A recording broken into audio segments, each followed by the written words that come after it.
Hello, I'm Kevin from Moonlight Mantids, and today I want to talk about a very special species, the Cryptic Mantis, also known as the poor man's violin.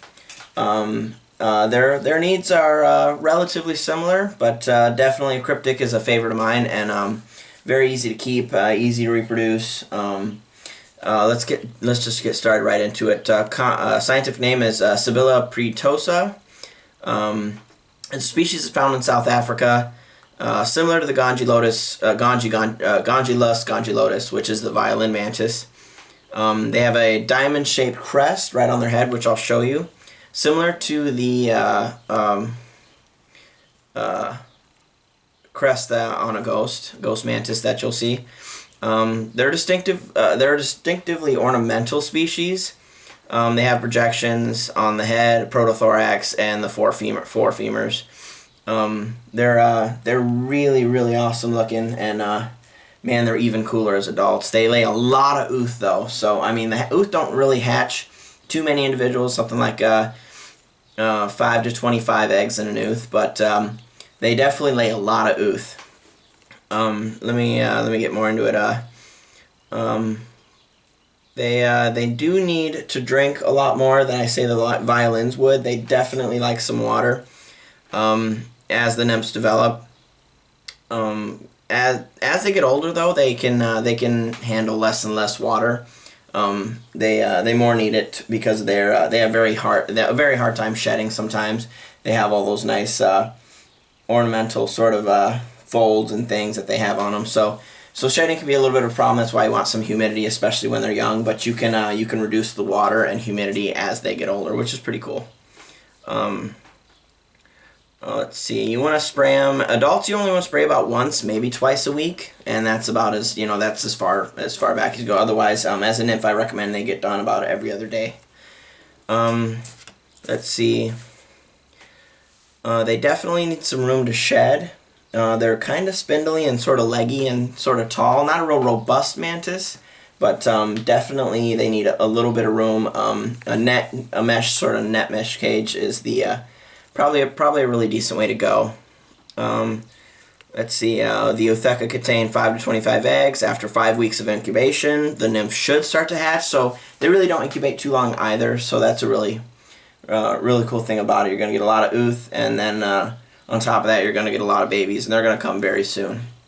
I say somewhere around mid 70s to high 70s for temperature. And remember, when they're younger, you want to give them a lot more water and humidity. They like a lot of flying insects. Although they'll catch and eat just about anything, I give them a lot of curly wings, blue bottle flies for the adults, and then the occasional this or that. You really don't want to feed any one feeder specifically. You want to just kind of give them a variety, and that's how they're going to get the right amount of fats and proteins. And all the other things that they might need is by feeding different insects. But these guys definitely like flying insects. So I guess that's pretty much it. I do want to show them to you, and then we'll talk a little bit more about them. Hold on. They're just so cool. I can't wait to show you. Right here, we have a sub cryptic, just sitting there, hanging out. You can't really see it too good. Hold on a second.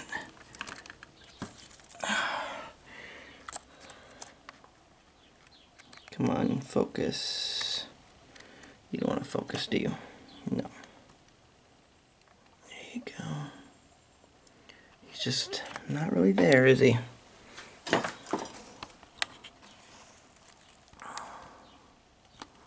I'll get a better angle here.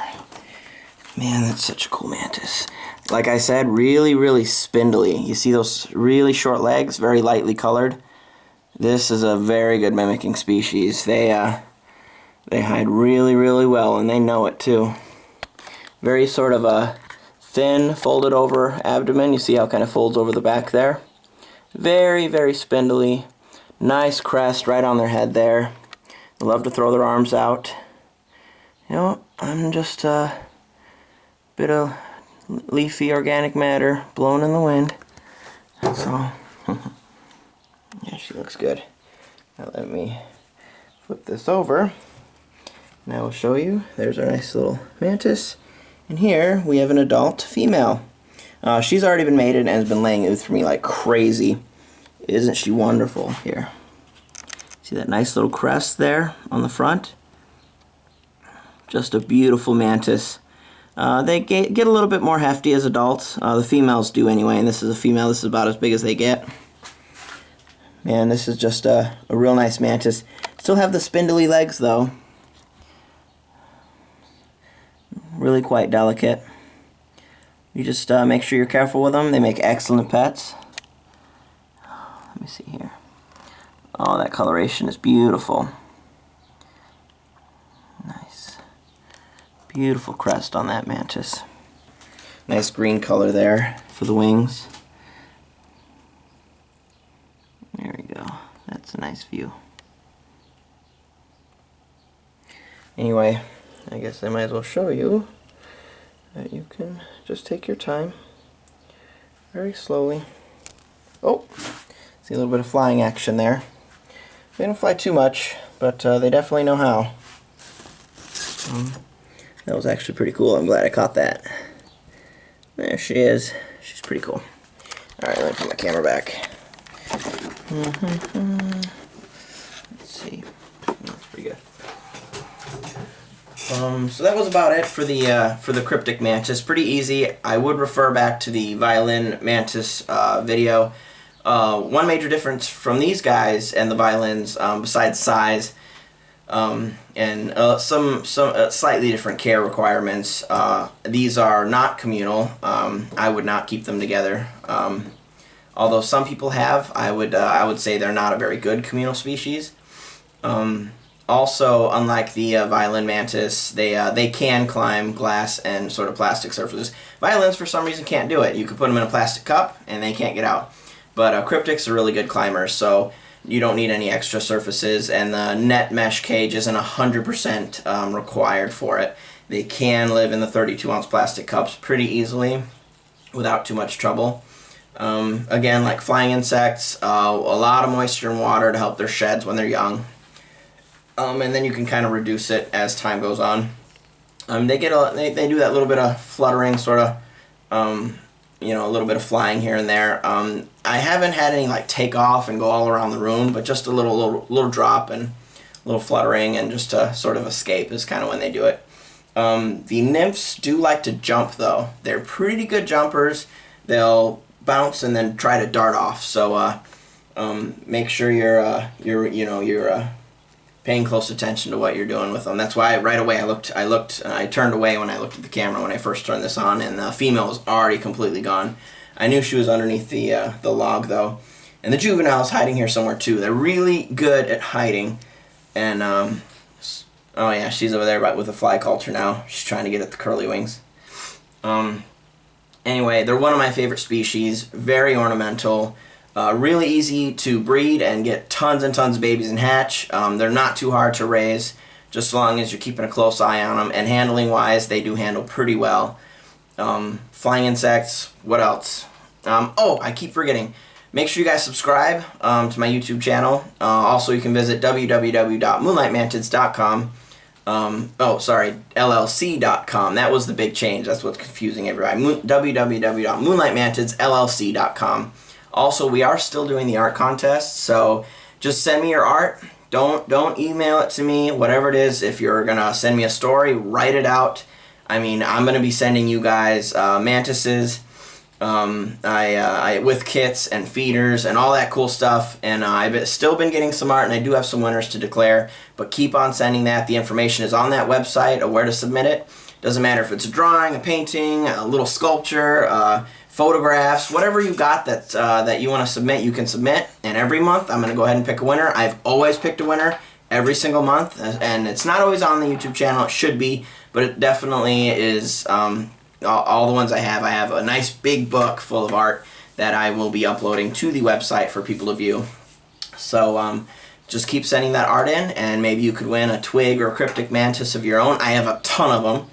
And then, oh, here, hold on a second, 1 second. I have an ooth here I want to show you. It was just laid recently. It's very tiny, but they lay a ton of these. I get about 1 a week from these females for quite a while. I don't know if you can see that. Let's see here. Here. That's a nice looking ooth. So you get about 10 of these, 10 or 15 of these from one female, and you just very, right on the ends there, you can see the eggs, the sort of the outlines of the eggs inside, about 5 to 25 eggs. This is a pretty good ooth. And then you just kind of hot glue the ends there. And then you can put them all in the same container, and just lightly mist the put moss at the bottom and lightly mist it once every other day or so. And keep it at about, you want to go about high to low 80s, high 70s, low 80s, and you shouldn't have any problem at all hatching these. Just make sure there's very fine mesh material because they are very, very spindly. And that's pretty much your only issue that I've noticed with these guys. Not too aggressive either. They're more flighty. So, anyway, I'll put this back. Glad I remembered to show you the youth. All the youth are really unique for all mantids. They're all really, really different, and I like seeing them all. I always keep all my youth for pinning, and I just have a huge collection with a little tag of what they are. Every mantis has it's a pretty unique shape and structure and design to each of their youth, especially the violin, the cryptic, and the ghost. They're all really, really unique, and I do like to keep them. Once in a while we do offer them as well, but anyway, keep that art coming. Make sure you subscribe. Make sure you tell me other species you'd like to see and learn about. This was a pretty simple one, so I didn't get too heavy in it, and they are similar to the violins. I guess that's it. I'm going to keep pumping out some more of these videos. I hope you like them. Please hit that like button if you do. And I guess that's it. Bye.